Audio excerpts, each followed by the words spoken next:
Darla m'a demandé de vous parler de mon bénévolat à la popote roulante. Ouf. Je vous dirais, bon, pourquoi je fais la popote roulante? J'ai longtemps fait du bénévolat, moi. Je suis à la retraite depuis 14 ans.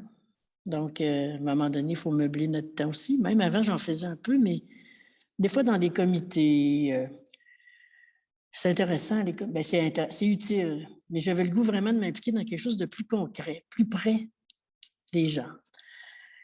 Donc, un peu avant la pandémie, c'est-à-dire à l'automne précédent, il y a quelqu'un qui est venu, lorsque j'étais à une activité pour mon club de Scrabble, quelqu'un est venu nous parler des activités d'un centre d'aide bénévole qui s'appelle Aide 23 Beauport.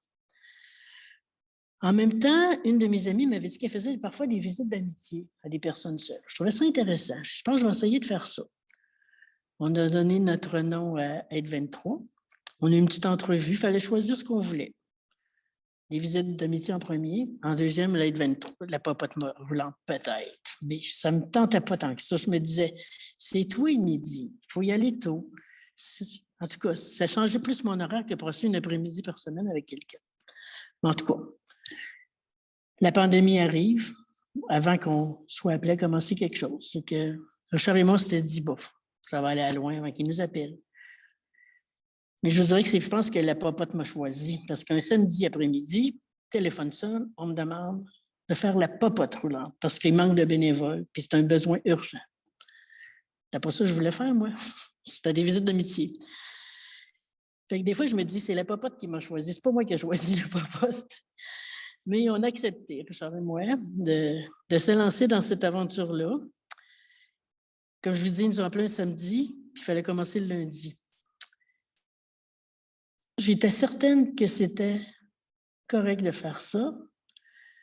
Parce que, d'ailleurs, quelques jours auparavant, Richard et moi, on avait prié pour que Dieu nous donne un peu, nous éclaire sur ce qu'on pouvait faire, parce qu'on entendait plein de choses, les sans-abri, plein d'affaires. Donc, on a dit oui, mais là, le dilemme qui m'habitait, ma fille ne voulait pas que je sorte la popote, pas la popote, mais la pandémie nouvelle, on ne connaissait rien. J'avais 69 ans. Ma fille faisait mon épicerie. Je dis, calé bien. C'est assez que je vais livrer des repas dans des maisons, puis qu'elle fait mon épicerie. Il y avait comme un manque de cohérence. Fait que je l'ai appelée le samedi soir. Elle m'a dit, ben oui. Oh, parfait. Donc, j'ai commencé le lundi matin, le lundi midi, la popote. J'ai senti une grande paix. Je savais que c'était... Mais ça, je me sentais bien de faire ça. Puis je pense que Richard aussi, là, je peux parler pour lui, mais on était tous les deux tout à fait au même diapason là-dessus. Ce qu'on fait dans la popote, c'est... il y en a tous les jours, là, les repas, même si certaines personnes en ont la fin de semaine. Habituellement, c'est du lundi au vendredi. Nous, on y va le lundi.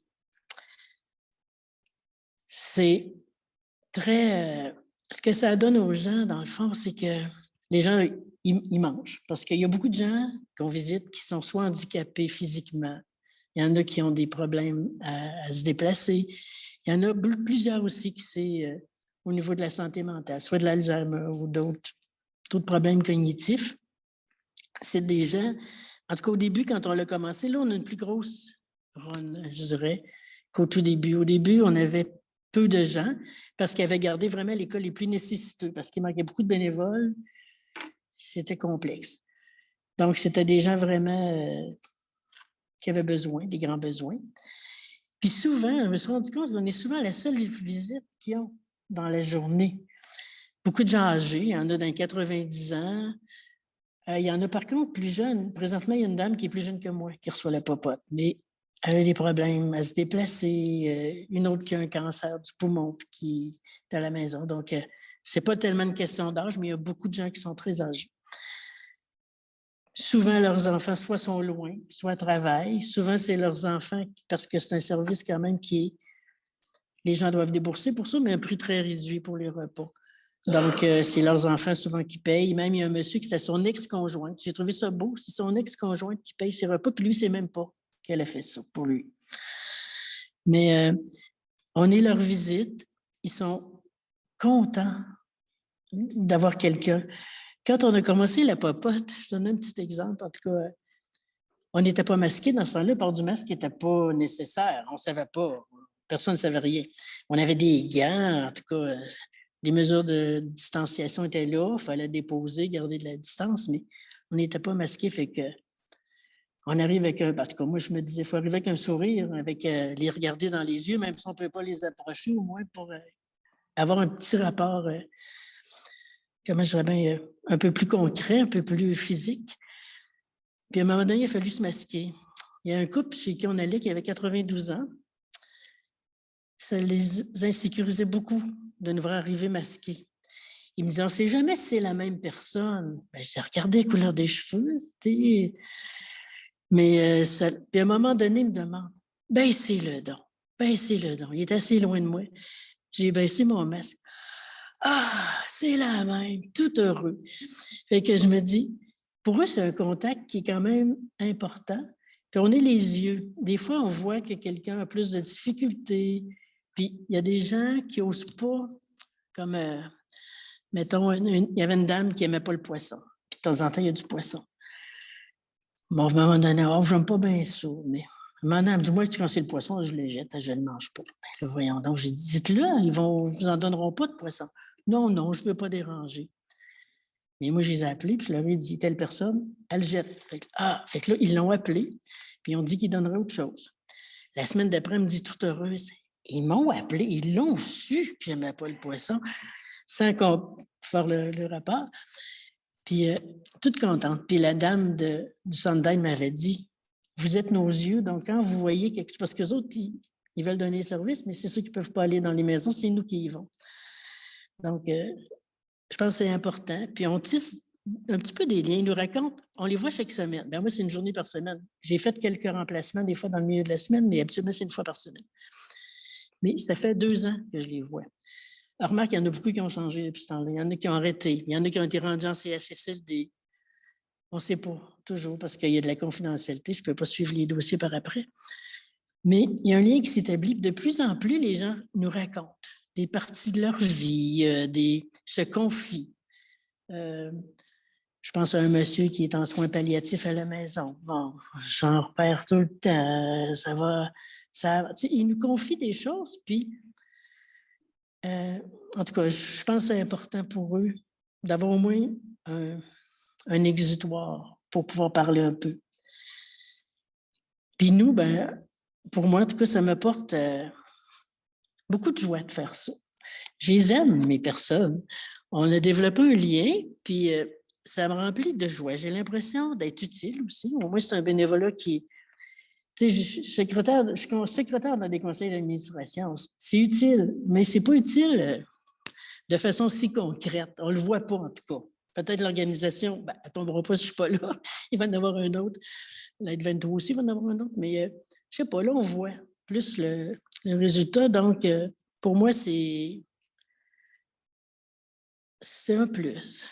Puis je vous dirais qu'il y a une certaine tristesse quand il y en a qui partent. C'est sûr qu'il y a souvent, il y en a qui sont hospitalisés ou qui partent, comme il y a quelqu'un à un moment donné qui est tombé. On ne l'a plus revu. Il a-t-il été placé en CHSLD? Je ne sais pas. Des fois, on le sait, des fois, on ne le sait pas. Mais ça me triste d'en perdre. Mais en même temps, il y en a toujours un autre qui arrive. Parce que la run a grimpé. Au début, il y avait 7-8 personnes. Là, maintenant, on en a 13. Donc, c'est intéressant. On sait qu'on est utile, au moins. Puis, il y avait même... je trouve qu'on a beaucoup aussi de reconnaissance. Les gens, la plupart, en tout cas, sont tellement contents, tellement gentils que c'est notre récompense. Il y en a peut-être une couple, des fois, qui ont l'air bêtes.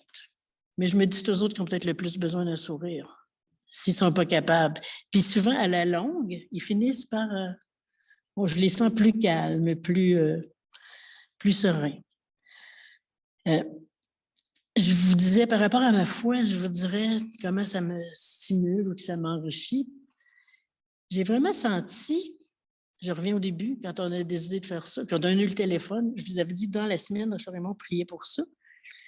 Fait que pour moi, ça a été vraiment clair. Quand le téléphone a sonné, là, ben, on priait là-dessus avant hier puis hier. Puis là, le matin, il sonne. Tu sais.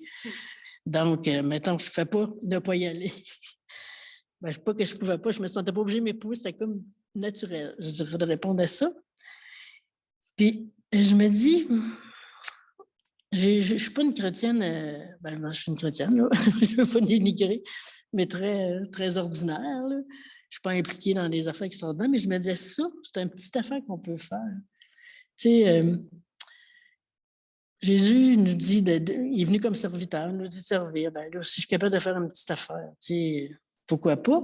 Puis en plus, c'est même pas dur. Ben, c'est sûr que quand tu fais moins beau, c'est moins le fun, mais c'est pas difficile. C'est quelque chose en plus que je reçois de la joie en le faisant. Donc, c'est pas.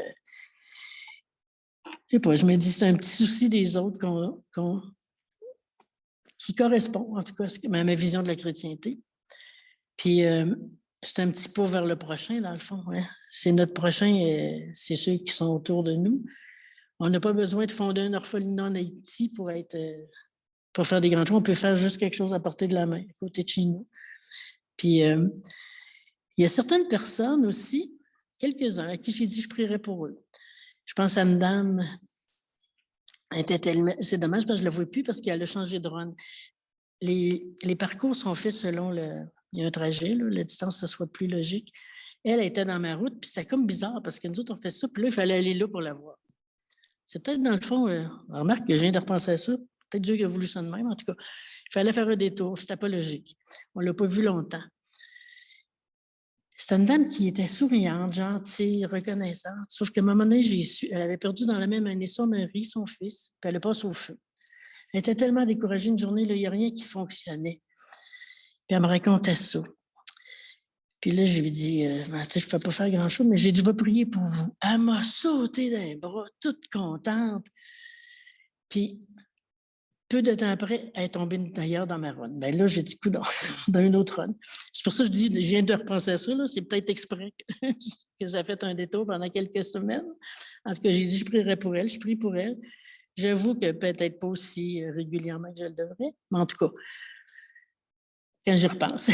Puis, mais elle appréciait ça. Fait que je me dis, c'est une façon de témoigner sans forcément évangéliser à tout prix, mais souvent, c'est des gens âgés aussi. Les gens, la plupart viennent d'un milieu catholique, ont tous entendu la parole, fait qu'ils sont capables quand même de reconnaître, je pense, les choses.